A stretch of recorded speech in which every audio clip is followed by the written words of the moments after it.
তো বন্ধুসকল আপোনালোকে জানে যে সোশ্যাল সায়েন্সত আটাইতকৈ হাইয়েষ্ট মাৰ্কছ আছে য'ত 20 মাৰ্কছ আছে তো এইটো কাৰণে বহুত ইম্পৰ্টেন্স হৈ যায় পেট এক্সামৰ কাৰণে তো ইয়াত আপোনালোকে চাওক প্ৰথমতে আমাৰ টপিক হিচাপে আছে নেচাৰেল এণ্ড হিউমেন ৰিসোৰ্সেছ তো এনেধৰণে টপিক ৱাইজ দিয়া আছে কি টপিকছৰ পৰা আপোনালোকক কুৱেশ্যন আহিব পাৰে তো ইয়াত মই আপোনালোকক নেচাৰেল এণ্ড হিউমেন ৰিসোৰ্সৰ প্ৰথম আপোনালোকক চিৰিয়েলি মই আপোনালোকক ক্লাছসমূহ লৈ যাম তো প্ৰথমতে নেচাৰেল এণ্ড হিউমেন ৰিসোৰ্সেছ আছে যিহেতুকে মই আপোনালোকক আজি এই ক্লাছটো নেচাৰেল এণ্ড হিউমেন ৰিসোৰ্সৰ 50টা এনেকুৱা ইম্পৰ্টেণ্ট আপোনালোকক MCQ কুৱেশ্যন আগবঢ়াম যিটোৱে আপোনালোকক নেচাৰেল এণ্ড হিউমেন ৰিসোৰ্সৰ কাৰণে যথেষ্ট বা আপোনালোকক সহায়ক হ'ব পেট এক্সামৰ কাৰণে তো বলক তেতিয়াহ'লে আজিৰ মূল ভিডিঅ'টিলৈ আমি আগবাঢ়োঁ তো বন্ধুসকল কুৱেশ্যন নম্বৰ 1 অসমৰ প্ৰধান কৃষিজ ফচল কি হয় তো ইয়াৰ শুদ্ধ উত্তৰ হ'ব ধান আৰু সেকেন্ড কুৱেশ্যন অসমৰ প্ৰধান খনিজ সম্পদ কি সোণ তেল কয়লা হীৰা তো ইয়াৰ শুদ্ধ উত্তৰ হ'ব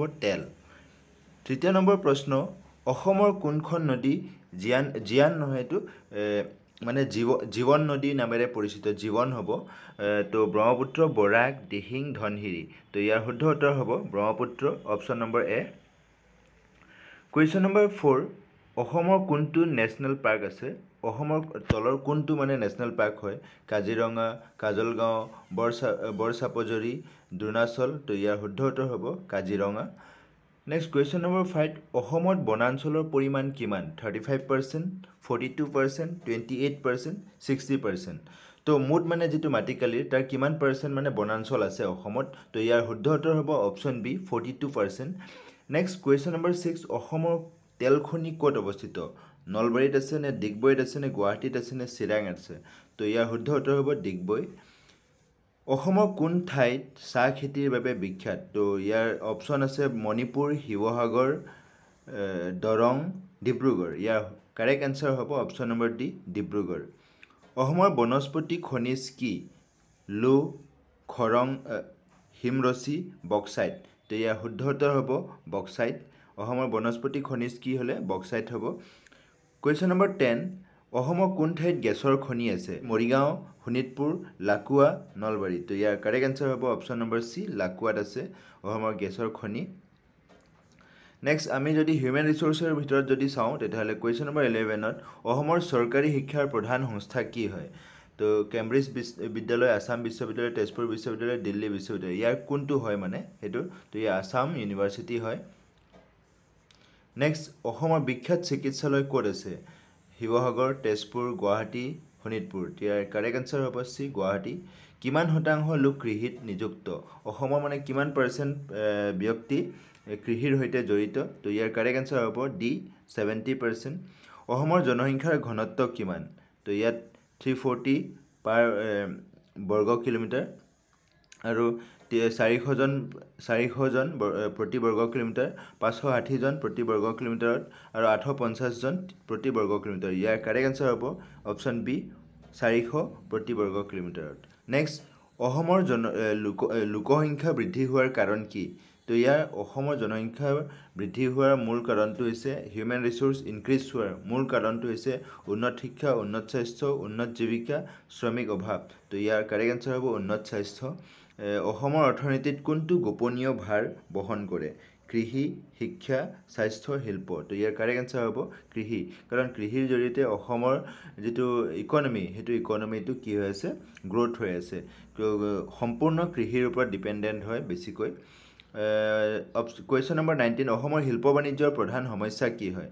তো মাটিৰ অভাৱ বিদ্যুতৰ অভাৱ পানীৰ অভাৱ শ্ৰমিকৰ অভাৱ ইয়াৰ কাৰেক্ট আনসাৰ হ'ব বিদ্যুতৰ অভাৱৰ কাৰণে শিল্প বাণিজ্যৰ কিছুমান প্ৰধান সমস্যা থাকে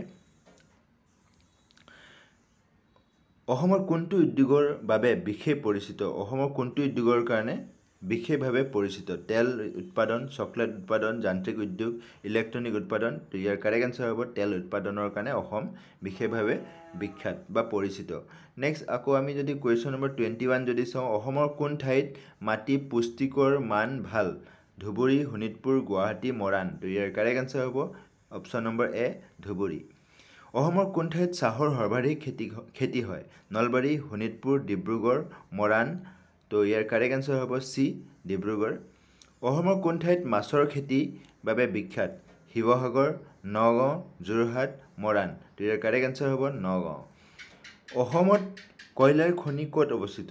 মৰিগাঁও, শোণিতপুৰ, লাকুৱা, নলবাৰী। ইয়াৰ কাৰেক্ট এনচাৰ হ'ব লাকুৱা। অসমৰ কোন অঞ্চলত প্ৰাকৃতিক বনাঞ্চল সৰ্বাধিক হয়? কৰিমগঞ্জ, শোণিতপুৰ, নগাঁও, কাছাৰ। ইয়াৰ কাৰেক্ট এনচাৰ হ'ব শোণিতপুৰ। তো শোণিতপুৰত প্ৰাকৃতিক বনাঞ্চল সৰ্বাধিক আছে। নেক্সট কুৱেশ্যন নম্বৰ 27, অসমৰ কোন অঞ্চলত সৰিয়হৰ খেতিৰ বাবে বিখ্যাত? ধুবুৰী, তেজপুৰ, নগাঁও, যোৰহাট। ইয়াৰ কাৰেক্ট এনচাৰ হ'ব ধুবুৰী। নম্বৰ 30, অসমৰ কোন ঠাইত বাঁহৰ প্ৰধান উৎপাদন আছে? তো ইয়াৰ কাৰেক্ট এনচাৰ হ'ব নগাঁও।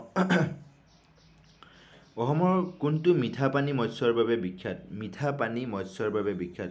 তো এইটো বহুত ইম্পৰ্টেণ্ট কুৱেশ্যন। তেজপুৰ, মৰিগাঁও আৰু শোণিতপুৰ, যোৰহাট। ইয়াৰ কাৰেক্ট এনচাৰ হ'ব অপশ্যন নম্বৰ বি, মৰিগাঁও।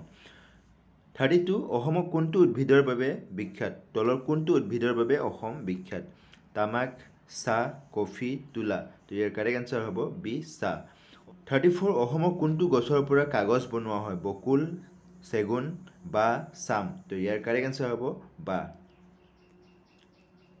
অসমৰ কি পাতে ৰঙা ৰং উৎপাদন কৰে? অসমৰ কোনটো পাতে ৰঙা ৰং উৎপাদন কৰে? কাঠ, চাম, ফল, ৰঙা কাঠ। তো ইয়াৰ কাৰেক্ট এনচাৰ হ'ব ৰঙা কাঠ। অসমত সৰ্বাধিক কি খনিজ পোৱা যায়?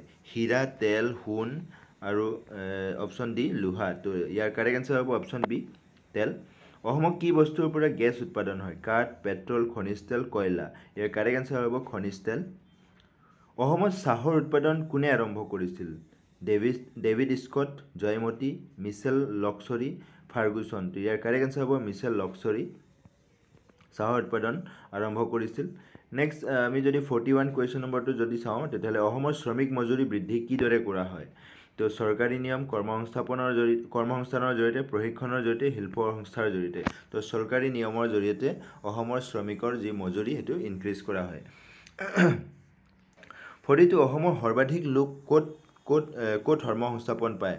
তো কৃষি ক্ষেত্ৰত। ইয়াৰ অবভিয়াছলি কাৰেক্ট এনচাৰটো হ'ব অপশ্যন এ। 43, অসমৰ বেকাৰ সমস্যা কেনেকৈ সমাধান কৰা হৈছে?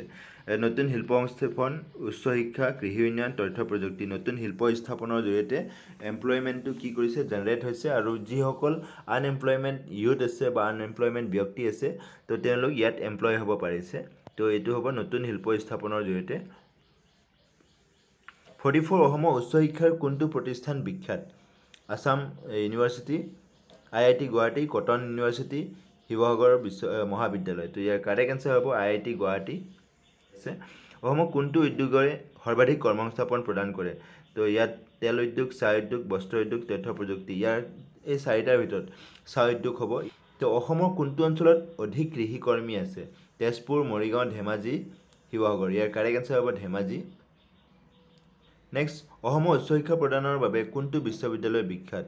তো ইয়াৰ কাৰেক্ট এনচাৰ হ'ব অপশ্যন নম্বৰ ডি, গুৱাহাটী বিশ্ববিদ্যালয়।